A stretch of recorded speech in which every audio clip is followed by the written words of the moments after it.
Waktu kamu dengar kata Pentakosta, mungkin yang langsung terlintas di pikiran kita adalah suasana ibadah yang penuh semangat, bahasa roh, mujizat, manifestasi kuasa Roh Kudus, dan nyanyian-nyanyian yang bikin merinding. Dan ya, itu memang bagian dari pengalaman Pentakosta.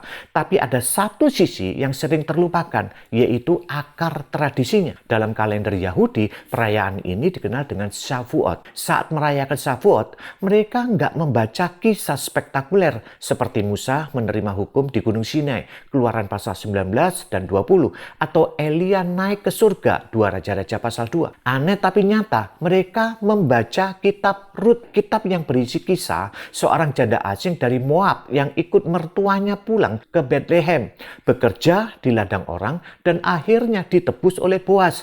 Nggak spektakuler, tapi syarat makna. Lalu pertanyaannya, kenapa kisah Rut? Kenapa di hari raya besar seperti Shavuot justru kisah sederhana ini yang dibaca? Jawabannya ada di pesan Tuhan yang sangat jelas sejak awal, yaitu Pentakosta bukan cuma soal kuasa dari atas, tapi juga soal kesetiaan.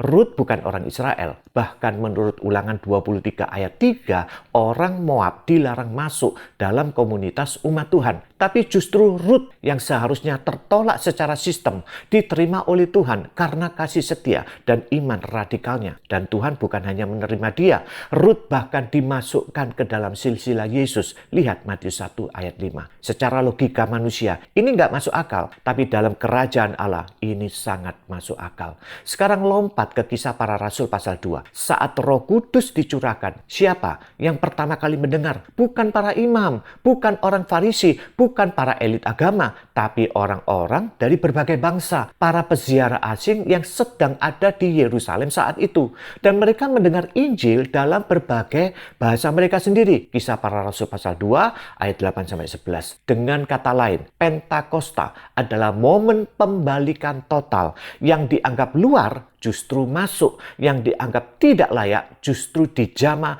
lebih dulu. Rut nggak lagi di pinggir ladang. Rut sekarang ada di tengah penuaian. Tapi sayangnya banyak orang Yahudi hingga hari ini masih berhenti di perayaan Shavuot. Mereka merayakan panen gandum, membaca kitab Rut, mengenang pemberian Taurat, tapi gagal melihat bahwa semua itu menunjuk pada sesuatu yang jauh lebih besar, yaitu penggenapannya di dalam Yesus Kristus dan pencurahan Roh Kudus. Ibarat orang yang nonton trailer tapi nggak pernah nonton film utamanya. Mereka punya simbol tapi tolak isinya. Mereka rayakan panen tapi nggak ikut menuai jiwa bersama Sang Mesias. Mereka baca kisah Rut tapi nggak sadar bahwa gereja adalah Rut masa kini, orang-orang asing yang diterima oleh kasih karunia.